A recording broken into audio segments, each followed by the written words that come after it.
wabarakatuh.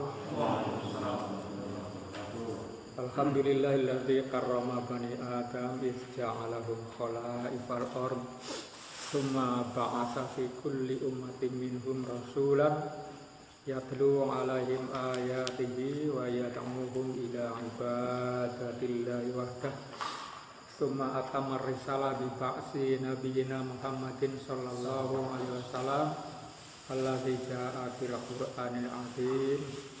Wassalatu wassalamu alaihi wa ala alihi wa man tabi'ahum bi ihsanin ila yaumil din wa ba'du. Kita mulai kajian ini dengan basmalah. Mari. Bismillahirrahmanirrahim. Ya, sebelumnya kami akan review sedikit ya supaya nyambung. Pada alinea sebelumnya ada ayat yang nanti ini yang menjadi pokok bahasa. A'udzubillahi minasyaitonir rajim. Wa id qala Ibrahimu li abihi wa qaumihi inni bari'um mimma ta'budun illal ladzi fatarani fa innahu sayahdin wa ja'alaha kalimatan baqiyatan fi aqibihi. Ya, jadi ayat ini mengingatkan, ingatlah ketika Ibrahim berkata kepada bapaknya juga kaumnya, sesungguhnya saya berlepas diri dari apa yang kalian sembah, kalian ibadahi, kecuali Dia Allah yang telah menciptakan saya, dan sungguh Dia akan memberi petunjuk kepadaku, dan Dia telah membuat kalimat itu berlangsung abadi di antara generasi penerusnya. Ya, itu yang dikomentari ya pada alinea berikutnya. Ya, renungkanlah renungkan bagaimana Ibrahim mengungkapkan kalimat tauhid tersebut, ya itu tadi ya yang dia kalimat yang agung dengan maknanya yang menunjukkan apa yang ditetapkan oleh kalimat itu, yaitu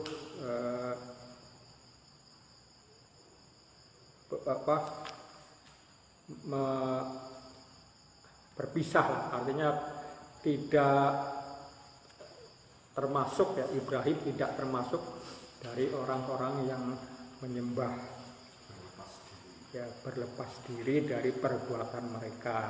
Nah, itulah yang dimaksud dengan kalimat tauhid la ilaha illallah. Ya, juga kalimat ini memastikan bahwa semua yang diibadahi adalah hanya Allah yang menciptakan dia. Itulah Allah yang ahad, tidak ada sekutu baginya. Ya, itulah yang dimaksud dengan kalimatul ikhlas.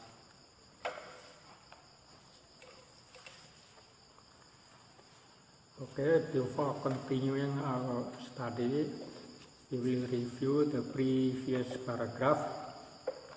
In the previous paragraph, the writer shows the verses of the Holy Quran, which is said, wa qala Ibrahimu li abihi wa qaumihi innani bari'um mimma ta'budun illal ladzi fatarani wa innahu sayahdin wa ja'alaha kalimatan baqiyatan fi aqibihi.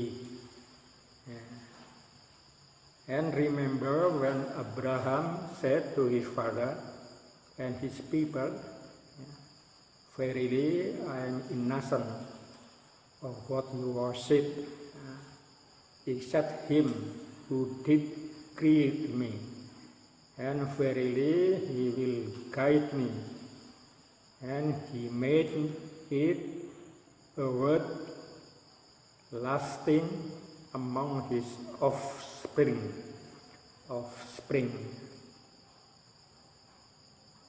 Think over, according to writer, how Abraham expressed the great sentence, that is the sentence of Tawhid, and its meaning by passing over, avoiding every worship besides Allah,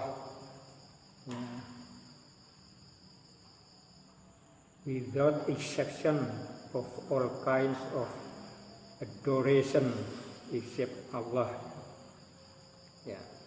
It is what is called the sentence of unity, or Tawhid, a saying of God, the saying of God, Dzalika bi annallaha huwal haqqu wa amma ya'buduna min dunihi wal batil.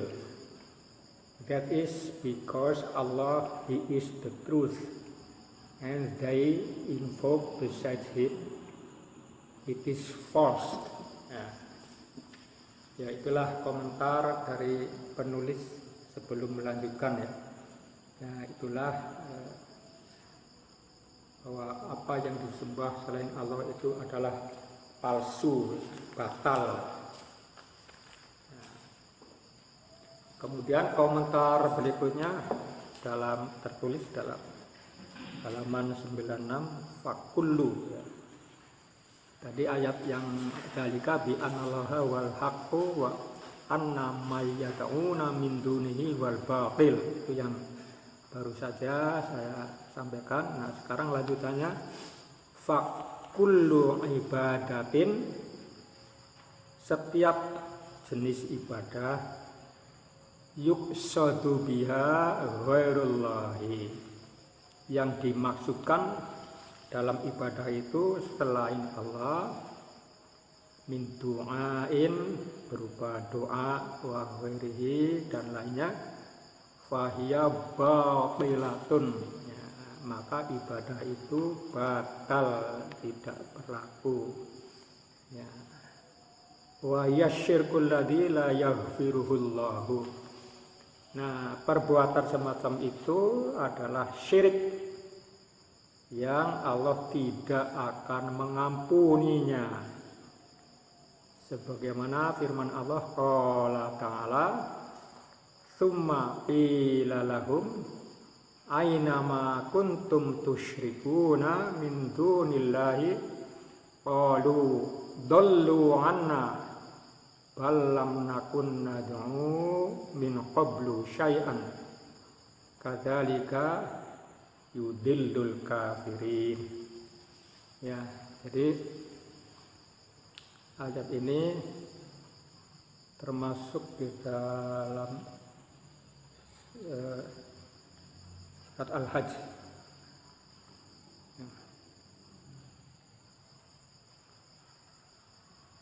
Bukan Al-Hajj, surat Al-Ghafir ayat 73 dan 74. Kemudian dikatakan kepada mereka yang dulu menyembah selain Allah, di mana ya sekutu-sekutumu selain Allah?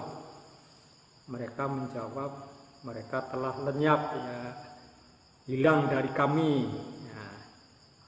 Kemudian mereka mengemukakan alasan lain, balam nakun nad'u min qablu, bahkan kami dulu tidak pernah menyembah mereka syai'an, sesuatu pun,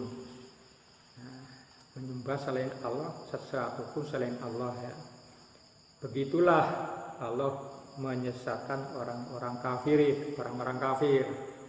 Ya, jadi nanti di hari akhirat nanti ketika ditanya oleh Allah, mereka mengelak. Wa qaulu ta'ala ittakhadhu ahbarahum wa ruhbanahum arbaban min dunillahi wal masih ibna maryama. Ya. Allah berfirman, ya, dalam surat 9, surat At-Taubah ayat 31. Mereka, ini orang-orang Yahudi ya, mengambil para rabi, para alim di antara mereka dan para rahib ya sebagai Tuhan selain Allah. Juga mereka mengambil Al-Masih anak Maryam sebagai Tuhan bagi mereka. Ya, dalam hadis yang hadis sahih ya, dari Nabi dikatakan bahwa Rasulullah membacakan ayat ini kepada Adi. Tala hadhil ayata ala Adi bin Hatim At-Ta'i faqala ya. Jadi Rasul Nabi sallallahu alaihi wasallam membacakan ayat di atas tadi kepada Adi bin Hatim At-Ta'i. Dia mengatakan, si Adi itu mengatakan ya, mengelak ya, wahai Rasulullah, ya Rasulullah, lasna na'buduhum. Wahai Rasulullah, kami tidak menyembah mereka. Qala, terus Nabi mengatakan, alaisa yuhilluna lakum ma harramallahu fatuhillunahu. Bukankah para rahib itu menghalalkan apa yang diharamkan oleh Allah kepada kalian, kemudian kalian mengikutinya? Wa yuharrimuna ma ahallallahu fatuharrimunahu. Ya. Kemudian mereka juga mengharamkan apa yang Allah halalkan, kemudian kalian juga ikut mengharamkan. Qala, menjawablah si Adi, bala, ya betul. Qala Nabi, berkatalah Nabi, fatilka ibadatuhum, itulah bentuk ibadah mereka. Fasorok ta'atuhum fil maksiyati ibadatan li ghairillahi. Maka jadilah kemaksiatan mereka ya, ketaatan mereka terhadap perbuatan maksiat itu membentuk ibadah, menjadikan ibadah kepada selain Allah. Wabiha takhudhuhum arbaban. Ya, dengan begitu mereka mengambilnya sebagai Tuhan. Ketika para pendeta menghalalkan yang haram diikuti, ya itulah ibadah, bentuk ibadah selain Allah. Ya, oleh karena itu mereka mengambil para rahib sebagai Tuhan. Kama huwal waqimu fi hadhil ummati. Seperti hal itu terjadi pada umat ini sekarang. Fahadza minasyirkil akbari. Ini adalah termasuk syirik terbesar. Al-munafi lit tauhid, yang menolak tauhid. Alladzi huwa madlulu syahadah. Tauhid itulah yang ditunjukkan madlul. Ya, tauhid itu madlul sesuatu yang dibangun. Pengertian yang dibangun dari syahadah, itulah tauhid, yaitu syahadatu alla ilaha illallah, syahadat bahwa tidak ada Tuhan selain Allah. Ya, jadi di sini ada komentar ya, bahwa yang terjadi seperti itu terjadi pada umat sekarang ya, umat ini. Ya, kita saksikan saja ya, bahwa secara berangsur-angsur terjadi pergeseran di dunia ini. Penelitian Karen Armstrong, tren agama dunia yang sekarang diambil oleh sebagian besar penduduk dunia ini adalah agama yang dibuat oleh manusia. agama tanpa Tuhan ya, yang disebut humanisme.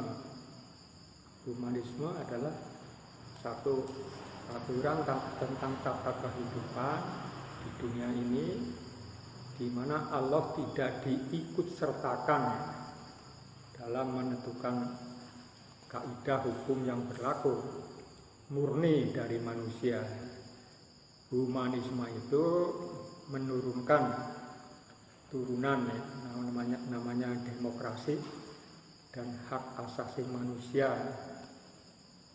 Ya, mereka cara dakwahnya itu tidak langsung, tapi secara berangsur-angsur ya. Pertama dikatakan bahwa demokrasi itu tidak bertentangan dengan Islam itu. Karena di dalam demokrasi ada musyawarah ya. Memang ada musyawarah tapi enggak semuanya. Enggak semuanya. Yang terjadi demokrasi adalah pengambilan pendapat terbanyak ya, yang disukai oleh mayoritas masyarakat manusia, itulah yang dijadikan pegangan ya. Karena sesuai dengan namanya ya, kekuasaan di atas rakyat ya. Jadi rakyat yang berkuasa, sehingga tidak peduli apakah itu bertentangan dengan ajaran agama atau tidak. Nah, itulah yang mereka secara berangsur-angsur pertama dikatakan bahwa demokrasi itu tidak bertentangan dengan agama, juga dengan Islam. Tapi secara perlahan-lahan nanti orang Islam ya, tidak sadar digiring ya kepada satu situasi yang lama-lama mereka akan meninggalkan agamanya sendiri ya, secara berangsur-angsur ya, secara tidak sadar ya. Kita sendiri merasakan ya, bahwa kita merasakan bahwa secara pelan-pelan ya agama dijauhkan dari masyarakat ya, secara pelan-pelan ya. Ada isu nanti ajaran agama dikurangi ya, mungkin 5 tahun, nanti 5 tahun kemudian dihapus, itu mungkin gitu. Pelan-pelan begitu dikurangi lama-lama dihapus ya. Terus ya itu tadi disiapkan ya satu tatanan sosial yang betul-betul lepas dari agama. Ya itulah rancangan yang bisa kita tebak ya, sehingga mungkin 30 atau 50 tahun lagi ya kita sudah berganti nama, mungkin namanya bukan negara republik lagi, mungkin negara sosialis barangkali. Barangkali ya, kalau melihat tren kecenderungan ke perjalanan politik kita ke sana ya, apalagi orang Islam kan akidahnya gampang dibeli, mudah dibeli, diiming-imingi rumah, mobil, apa ya sudah, serahkan saja. Ya itulah yang disinyalir jauh-jauh oleh penulis kitab ini, bahwa kemusyrikan ini sekarang sudah melanda umat ini. Bukan syirik menyembah berhala, tapi syirik menjadikan manusia sebagai Tuhan, di mana manusia itu menghalalkan apa yang diharamkan Allah. Itu yang disinyalir di ayat ini. Dan mereka mengharamkan apa yang dihalalkan oleh Allah, ya haram. Ya seperti saya dengar di kurikulum yang baru, ajaran tentang khilafah haram ya. Gitu ya katanya.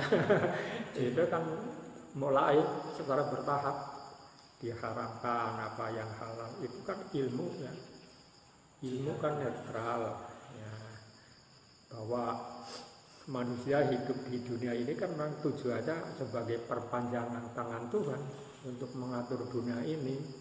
Ya itulah yang namanya khalifah ya. Cuma khalifah itu dipelintir. Yang namanya khilafah dikonotasikan dengan Islam yang ganas ya, yang radikal. Nah, bukan, itu semua manusia itu di dunia ini sebagai khalifatullah itu. Sebagai khalifatullah, dan manusia dibebaskan untuk memilih mau jadi khalifah atas manhaj sendiri, bikinan sendiri ya silakan, tapi nanti resikonya di akhirat. Atau mengikuti khalifah atas manhaj Al-Qur'an ya itulah, karena seperti saya sampaikan di khutbah di masjid sana, bahwa Al-Qur'an dan ilmu pengetahuan secara keseluruhan adalah itu dari Allah, dan itu bagian dari aras ya. Aras dalam arti bangunan keilmuan, karena aras itu secara lafaz artinya bangunan. Jadi ada bangunan fisik, ada bangunan keilmuan, itu aras. Oleh karena itu ada hadis yang mengatakan Al-Qur'anu tahtal arsy. Al-Quran itu ada di bawah aras. Bukan Al-Quran fisik mashaf bukan, dan aras yang fisik bukan, tapi aras dalam arti bangunan keilmuan yang diturunkan oleh Allah ya sebagai sarana pelengkap untuk mengatur dunia ini. Harus ada ilmu di lewat ayat-ayat kauniyah ya, dan ayat-ayat Al-Quran. Nah itu bangunan keilmuan yang di bawah aras bangunan keilmuan ya. Nah, Al-Quran sendiri punya dua wajah, wajah zahir dan wajah batin. Wajah zahir adalah hukum-hukum syariat yang bersentuhan dengan perbuatan manusia, bersentuhan masalah sholat, puasa, zakat, terus ada muamalah, perdagangan macam-macam, ada hukuman dera, ada hukuman jilid, apa macam-macam, itu namanya syariah yang bersentuhan dengan manusia. Itu sisi zahir dari Al-Quran. Dan pemerintah Islamiyah itu menfokuskan sisi zahirnya, sehingga orang-orang munafik tetap dianggap muslim gitu, karena lahiriah mereka syahadat. Tidak boleh orang munafik ketangkap dikenakan hukuman mati, nggak boleh, karena mereka secara lahiriah muslim. Tapi kalau secara lahiriah dia melanggar hukum lahiriah seperti mencuri, berzina, ya itu dikenakan sanksi. Itu yang melanggar hukum-hukum syariat. Tapi yang berkaitan dengan batiniyah tidak bisa diberi sanksi. Ya kayak orang munafik kan batiniyah, nggak bisa diberi sanksi hukuman. Orang yang dianggap kafir apa. Ya, itu masalah batiniyah, nanti hubungannya dengan Allah. Nah, masalah batiniyah inilah yang melahirkan satu pedoman hidup untuk mengatur dirinya agar seseorang itu secara batinnya itu baik ya, mengikuti kehendak Allah. Itulah yang disebut ya, ada yang mengatakan ma'rifah, ada yang mengatakan tasawuf, itu wilayah batin. Nah itu ada dalam Al-Quran yang mengatur itu semua ya, wilayah batin. Oleh karena itu Al-Quran itu satu sisi bersentuhan dengan kehidupan dunia, satu sisi nanti bersentuhan dengan kehidupan akhirat. Dan itulah yang disebut aras dalam arti keilmuannya, bukan aras fisik. Karena orang-orang Mujassimah itu menafsirkan yang namanya aras ya fisik, aras fisik, sehingga ketika ada orang mengatakan Allah ada di mana-mana, itu dianggap kafir dan sholatnya tidak sah. Padahal itu bukan ungkapan kafir, karena itu ungkapan rasa dari ihsan, yaitu dari firman Allah, wal awalu wal akhiru wal zahiru wal batinu. Yang disebut wal zahiru itu maksudnya sifat Allah, bukan jasad Allah, sifat. Artinya bahwa Allah bisa dikenal lewat ciptaannya yang zahir. Itu yang disebut az-zahir. Jadi orang bisa mengenal Allah lewat ciptaannya. Jadi kalau ada orang mengatakan seperti Umar mengatakan, saya tidak melihat sesuatu kecuali saya melihat Allah di dalamnya. Nah itu kalau orang Mu'tazilah mengatakan, oh Umar kafir karena mengatakan Allah ada di mana-mana, di segala tempat itu. Padahal itu maksudnya ungkapan sifat yang disifatkan kepada Allah, bahwa Allah itu secara lahiriah bisa dikenali di segala ciptaannya. Itu maksudnya. Jadi itu bukan ungkapan kafir, karena Allah sendiri yang mengatakan wal awalu wal akhiru wal zahiru wal batin, dan Nabi yang mengajarkan ihsan. Jadi kalau mengkafirkan orang yang mengatakan itu berarti mengkafirkan Nabi yang mengajarkan itu. Dan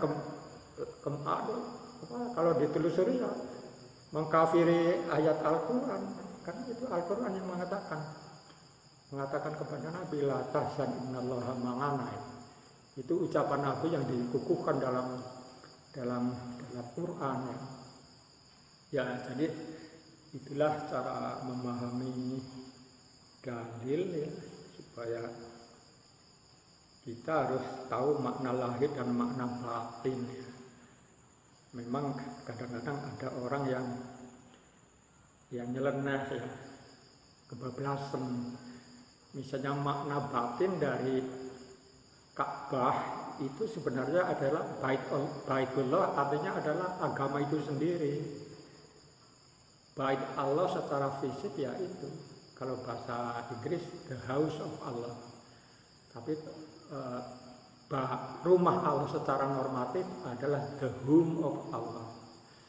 Jadi orang yang rusak agamanya mengalami broken home.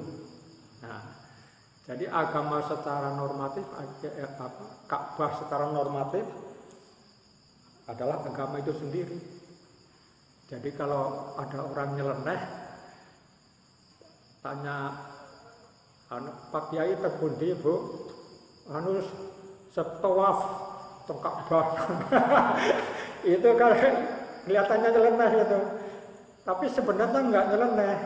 Apabila Ka'bah itu dimaknai sebagai norma yang harus dibekali, yang harus ditawafi tiap hari, yaitu dinul Islam sendiri. Jadi kita sedang sholat ya, sedang zikir ya sedang tawaf sebenarnya itu secara maknawi ya. Karena tawaf itu pesan yang ada di dalamnya adalah bahwa seorang muslim harus setiap hari berputar dalam poros Ka'bah Baitullah. Itu agama itu nggak boleh keluar dari situ. Ya itulah makna batin dan makna lahir yang kadang-kadang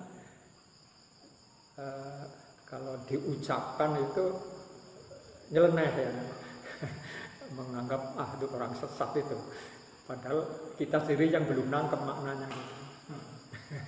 Cuma memang aturan yang benar. Ya, orang yang punya pandangan itu harus betul-betul syariatnya dikuatkan ya. Syariatnya dikuatkan, jangan meninggalkan syariat ya seolah-olah dia bertafakur kepada Allah sedang tawaf ya. Jadi yang kadang-kadang nyeleneh yang meninggalkan itu. Ya itulah beberapa catatan bahwa kalimatul ikhlas itu ya, intinya berintikan kita hanya beribadah kepada Allah saja. Allah lah yang menciptakan sesuatu. Ciptaannya itu bisa berupa ciptaan fisik dan ciptaan normatif. Ciptaan itu dalam bahasa Arab aras ya. Membangun itu arasya, bangunan namanya aras ya. Itulah agama ya saya komentari singkat saja bahasa Inggrisnya.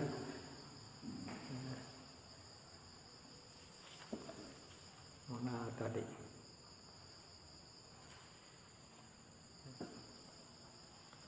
ya di sini ya kita diperintah dijelaskan ya. Thus every kind of invocation directed to other than Allah is invalidated.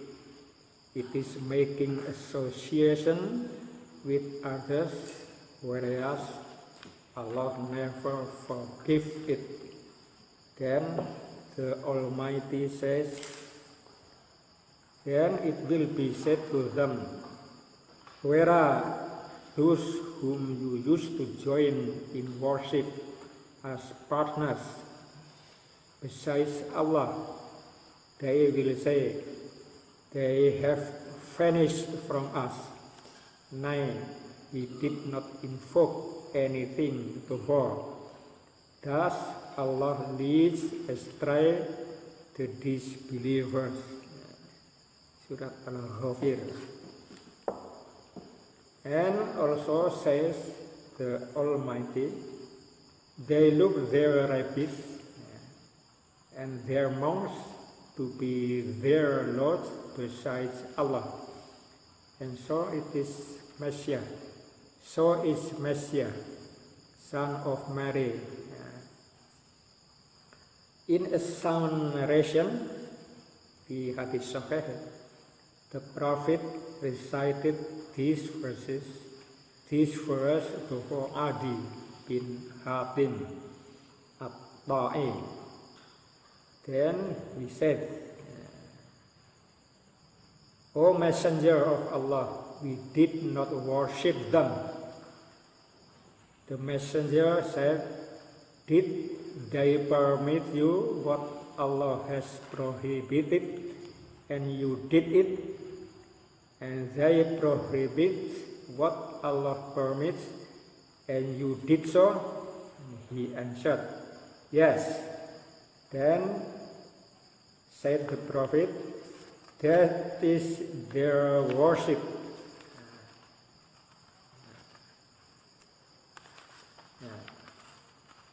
What they obey in transgression to the truth makes him worship to other than gods, to other gods besides Allah. Just like what happens in these people, Muslim community today. This is a sort of the greatest association rejecting the Tawhid, which is indicated by the word of confession or shahadat. There is no God but Allah. It is clear from this verse that the sentence of purity denies all kind of association, because it is contradictory with it is shown by kalimat Tawhid. The idolaters confront themselves in association and get rid of the Tawhid. And the saying of Allah,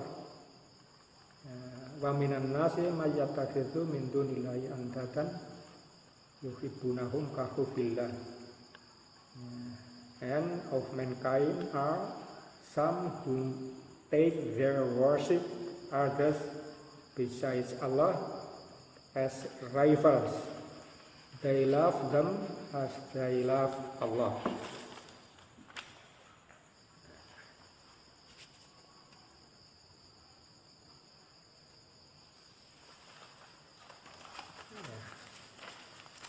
Kemudian alinea berikutnya. Ya, jadi terakhir tadi ayat wa minan nasi may yattakhidhu min dunillahi andadan yuhibbunahum ka hubbillah. Ya, jadi setiap apa yang diambil sebagai tandingan Allah, yang mereka berdoa kepadanya selain Allah, mereka mencintainya, mencintai Allah, dan mereka berharap berharap kepada yang disembah selain Allah ya untuk bisa mengkabulkan semua cita-citanya, semua yang dihajatkan atau diingini, yaitu berupa menyingkirkan segala malapetaka seperti yang dilakukan oleh penyembah kubur, tauhid dan asnam berhala. Mereka mengucapkan doa kepada yang disembah dengan permintaan seperti di atas ya, agar bisa mengabulkan apa yang jadi hajatnya. Maka orang yang menyembah selain Allah itu mereka harus mengagungkan yang disembah ya, dan mereka mengharapkan dan mencintainya sebagaimana halnya seperti itu. Ya, jadi di sini fakulu manittakhadha niddan lillah yad'uhu, artinya meminta kepadanya min dunillah selain Allah, wa yarghabu mereka mencintainya ilaihi kepada yang disembah, wa yarjuhu mereka berhadap terhadap yang disembah itu, bima yu'ammiluhu agar dia bisa mendatangkan atau membantu mewujudkan cita-citanya, min qadai hajatin berupa ya, pemenuhan terhadap hajatnya, patafriji kurbatihi dan membantu menyingkirkan segala kesulitan, bahaya, petaka.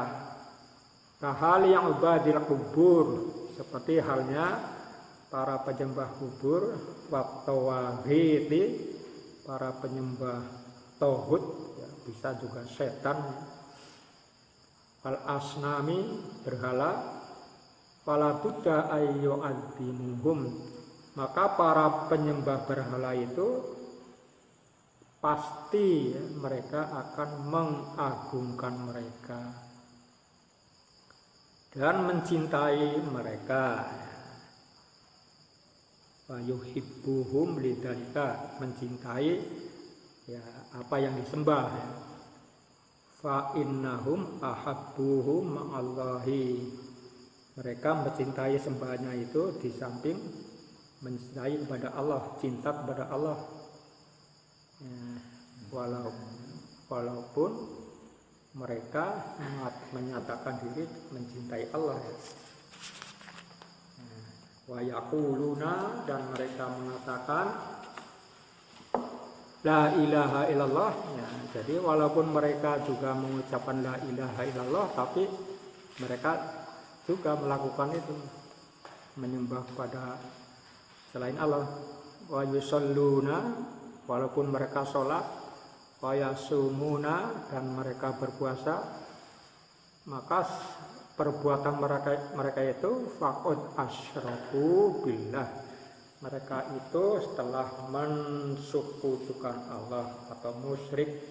Jadi maksudnya orang yang mensekutukan Allah walaupun dia pernah mengucapkan la ilaha illallah, selalu sholat ya, ini mudhari ya, selalu sholat, selalu puasa, tapi status mereka tetap musyrik ya, musyrik. Ada sedikit doa dosa musyrik bisa menghancurkan seluruh amal ya. Seperti riya itu yang musyrik yang tidak kelihatan ya. Makanya di dalam surat Al-Maun ada ancaman fawailul lil musallin alladzina hum an sholatihim sahun alladzina hum yuraun. Yuraun itu syirik kecil ya, riya. Tapi riya itu bisa menghancurkan pahala sholat. Fawailul lil musallin, celaka ya orang-orang yang sholat. Nah, yang sholatnya itu lalai. Kalau sholatnya itu lalai berarti konsentrasinya tidak menuju sholat, tapi tidak menuju Allah, tapi menuju yang lain. Nah ini syiriknya di sini. orang yang sholatnya tidak khusyuk secara batinnya sebenarnya musyrik. Tapi kalau orang-orang ahli syariat nggak khusyuk sah sholatnya, tetap sah sholatnya. Tapi orang ahli batinnya kalau tidak khusyuk berarti dia konsentrasinya kepada selain Allah dan itu menjadi musyrik ya. Menjadi musyrik. Kalau itu disebut sahun, alladzina hum yura'un, dan sholatnya itu riya. Nah, perbuatan yang tidak kelihatan oleh mata, tidak kasat mata itu bisa menggugurkan sholatnya. Fawailul lil musallin. Nah, itulah yang dimaksud di komentar ini. Jadi walaupun mereka mengucapkan la ilaha illallah, mereka sholat, puasa, tapi mereka telah menyekutukan Allah dalam hal cinta, yaitu mencintai kepada selain Allah. Yaitu tadi orang yang sholatnya tidak khusyuk kan berarti tidak cinta kepada Allah ya. Berarti cintanya dibelokkan kepada yang lain gitu. Kan di pelajaran yang dulu kan bahwa ada 3 hal, 3 martabat ya, diawali dengan cinta. Nah itu martabat pertama membangun tauhid, dari membangun cinta dulu. Cinta itu implikasinya ya kalau dalam sholat ya hanya tertuju kepada Allah saja, tidak kepada yang lain-lain. Baru membangun wasilah dengan amal, itu yang 3 martabat ya. Baru yang terakhir harus selalu berharap-harap cemas ya, sebelumnya itu. Jadi kalau sholatnya tidak khusyuk berarti batinnya itu terpecah perhatiannya. Berarti cintanya terbagi 2 atau 3 atau 4 ya. Nah itu termasuk syirik dalam mahabbah, bimahabbati ghairihi, yaitu dengan mencintai selain Allah, wa ibadati ghairihi, dan beribadah kepada selain Allah. Ingat ya, yang dimaksud ibadah tadi menurut hadis itu orang-orang Yahudi, orang-orang ahli kitab bukan hanya menyembah berhala, tapi mengikuti si pendeta untuk melakukan apa yang diharapkan oleh Allah. Dan ini banyak di kasus di kita ya, bahwa memberi sesajian kepada Nyai Roro Kidul dan lain itu kan syirik. Tapi ada kiai yang nggak apa-apa, lakukan aja, boleh. Nah itu berarti kalau orang-orang awam kan manut karo kiai ini. Nah itu jadi secara tidak sadar si kiai itu membawa umat kepada kesyirikan, syirik.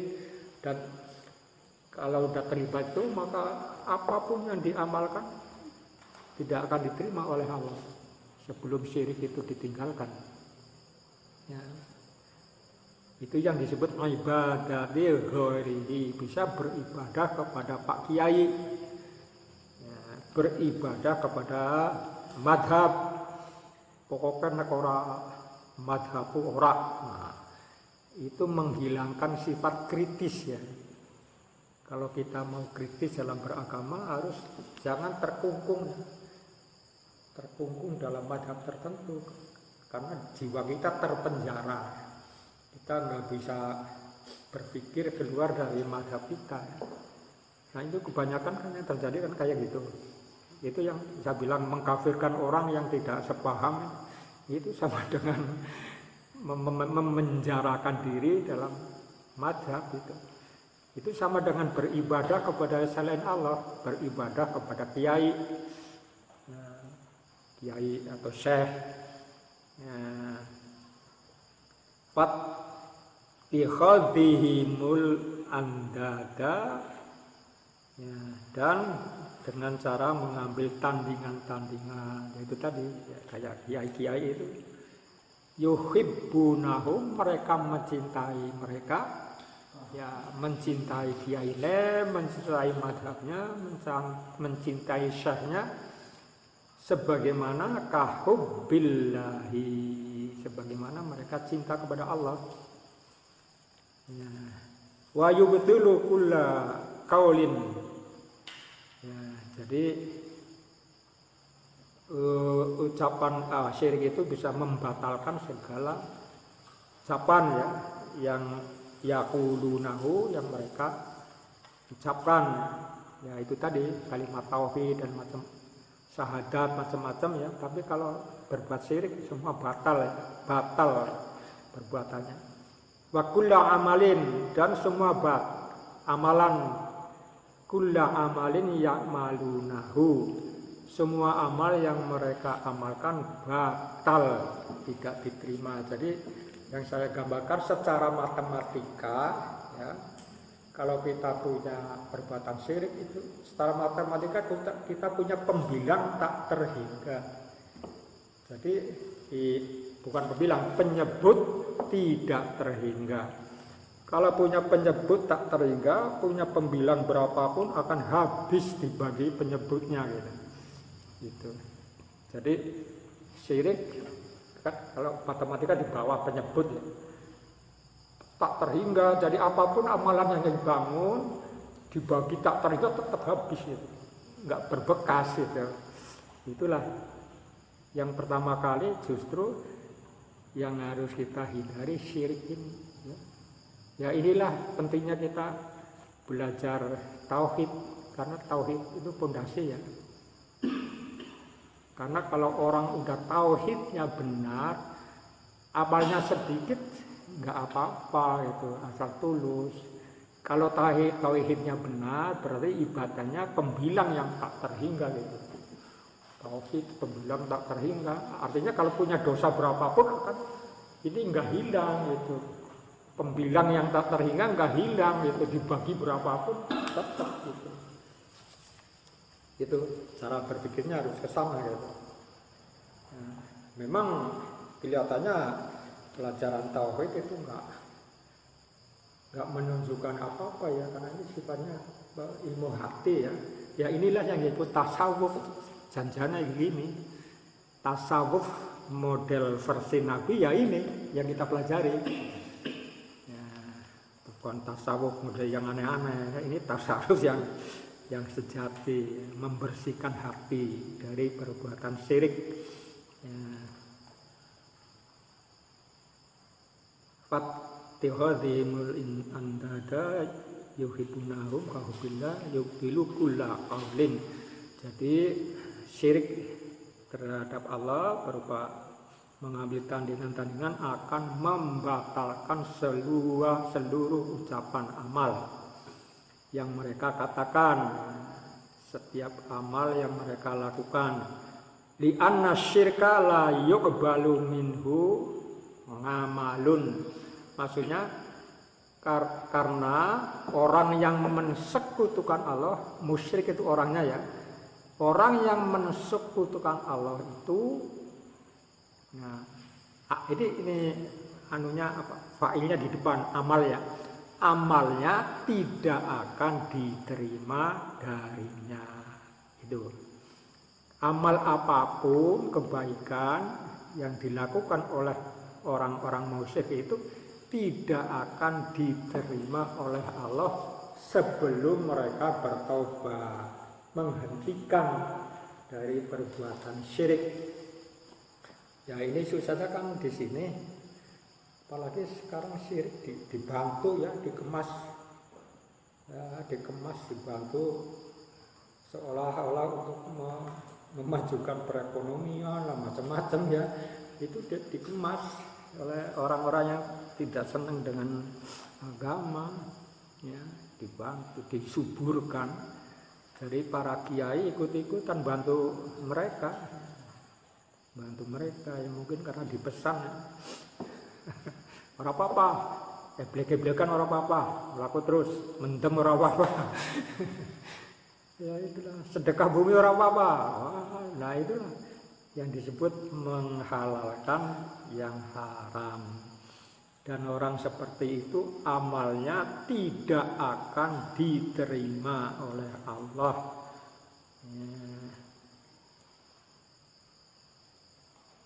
Ya, wala yasihu minhu, dan amalnya tidak sah. Amalnya orang-orang musyrik itu tidak sah. Karena syarat sahnya amal adalah dia harus Islam. Islam yang murni adalah pasrah kepada Allah saja, tidak kepada yang lain. Itulah yang disebut Islamnya kafah. Islam pasrah kepada Allah secara totalitas. Ya. Wa haula'i wa in qalu, dan begitulah ya. Begitulah ketentuannya, walaupun mereka mengatakan la ilaha illallah, tapi kenyataannya faqad taraku kulla qaidin, mereka sudah meninggalkan setiap ikatan. Ya, yang dimaksud ikatan ini ikatan akidah, tauhid ya. Semua yang namanya ya tauhid itu ikatan bahwa kita tidak akan menyembah kepada selain Allah, hanya kepada Allah saja. Itulah qaidin ya, ikatan. Dan mereka yang berbuat musyrik sudah meninggalkan ikatan quyidat, yang diikat dengannya, yaitu kalimatul azimah wa hadhil kalimatul azimah, ikatan yang berupa kalimat yang agung, yaitu kalimat la ilaha illallah. Ya. Jadi makna la ilaha illallah itu implikasinya dalam amal tidak akan menyembah kepada selain Allah dalam bentuk sembahan apapun, bukan sembahan sholat saja, tapi itu tadi menghalalkan yang haram, mengharamkan yang halal, itu termasuk menyembah ya, menyembah. Nah, ini yang dikatakan di sini, lihat, sebagian besar umat ini sudah terjerumus kepada syirik. Ya. Fahaula'i wa in qalu la ilaha illallah, mereka telah meninggalkan semua ikatan, yaitu ikatan kalimat yang agung. Ya, ikatan itu ini ya salah satu yang dia tinggalkan, minal ilmi bimadluliha. Ya, ikatan tentang ilmu, pengetahuan tentang tauhid dan apa yang ditujukan atau keyakinannya ya. Ya, madlul dari tauhid ya tidak syirik gitu. Madlul adalah sesuatu yang dibangun berdasarkan dalil ya. Jadi ada dalil la ilaha illallah, itu dalil, madlulnya ya tidak akan terjerumus dalam kemusyrikan, itu madlulnya. Ya. Li'annal musyrika jahilun. Nah, karena orang-orang musyrik itu bodoh bimaknaha, terhadap makna yang terkandung. Wa min jalihi bimaknaha ja'lullahi syarikan fil mahabbati wa ghairiha. Karena kebodohannya itu dia menjadikan Allah sebagai sekutu dalam kecintaan dan lainnya.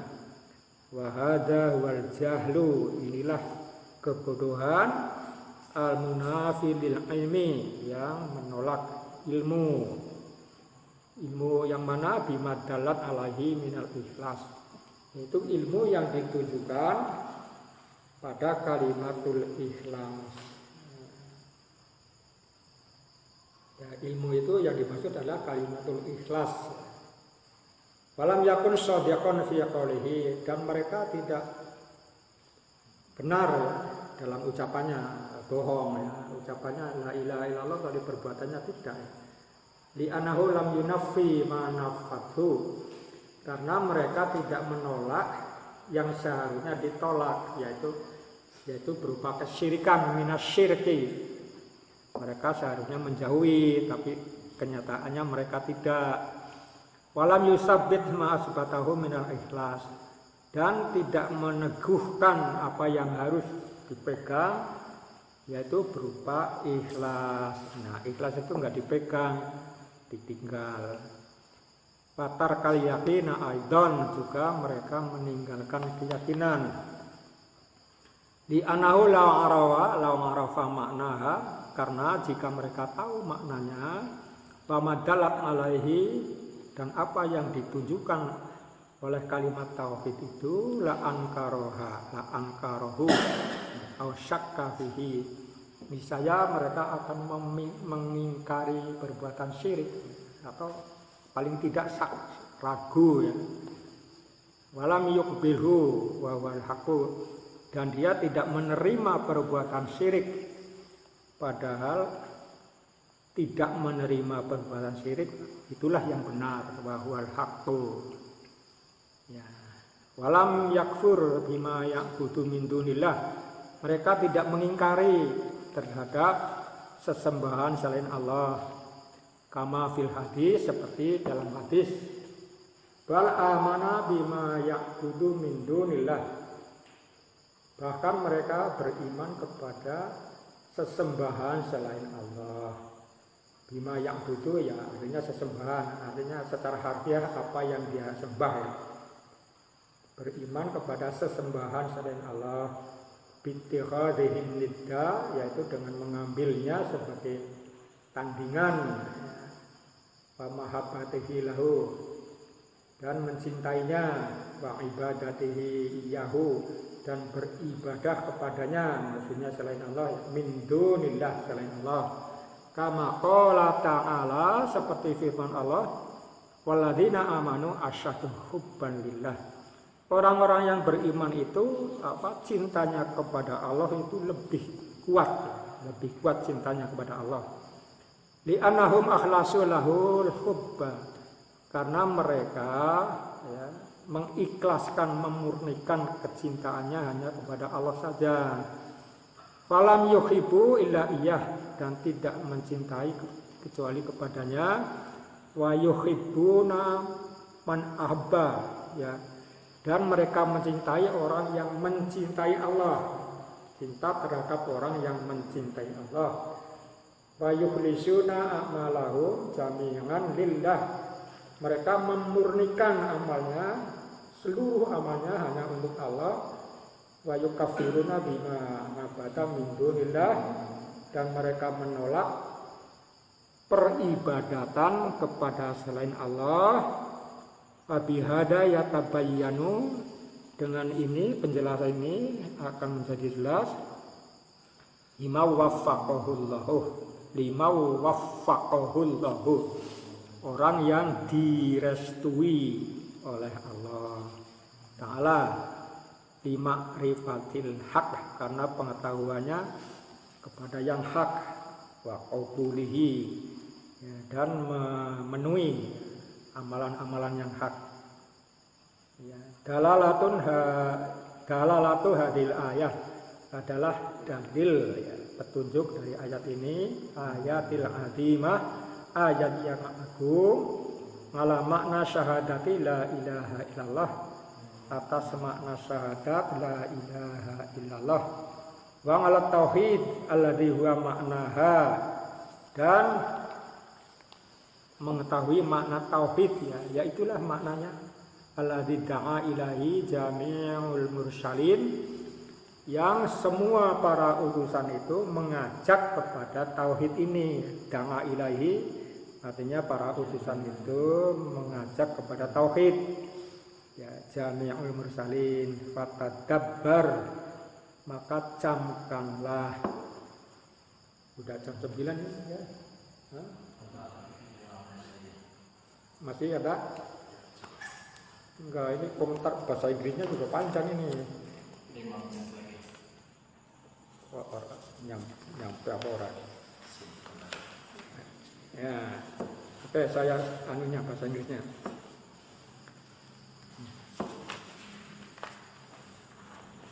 Mulai dari tadi ya.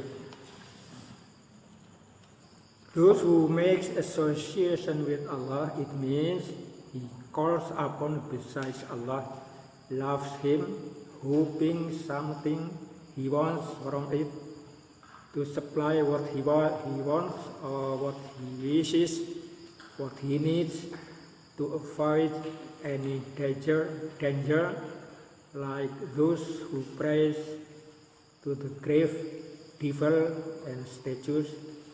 Of course, they glorify and love them for their need. Verily, they love their adoration besides Allah. Although they love Allah, used to say La ilaha illallah, and used to pray, salah, to fast. However, they made associate with Allah in case of love and adoration and others. Because of making associate with others than Allah, loving them, then all of their good performance to be invalidated, to be refused by Allah, because God will not receive those associating Him with others, although they have uttered the phrase of La ilaha illallah. They have the bond with Him, whereas the great phrase has bounded them. That is the knowledge and belief, because the mushriks are full of its meaning. Among their stupidity in the meaning that they have made the association with God in case of loving and others, there are the ignorance that they denied the knowledge of sincerity or purity, and they did not tell honestly. They did not deny what he has to do, that is shirk, and did not confirm what has to do, that the purity in worship. Meanwhile, they believe in the adoration beside Allah, love them, prayed them, whereas God says those who believe, they love more than Allah. They purify their love to Allah. Those who believe, they love more to Allah, then purify their love to Allah.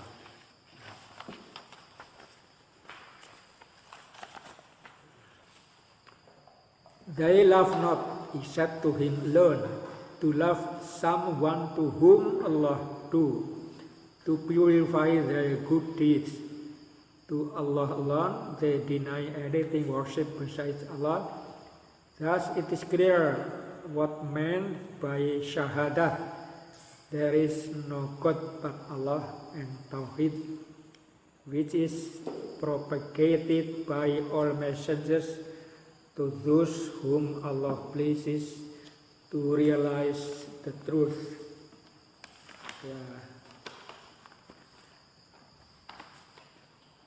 Ya, itulah alinea terakhir.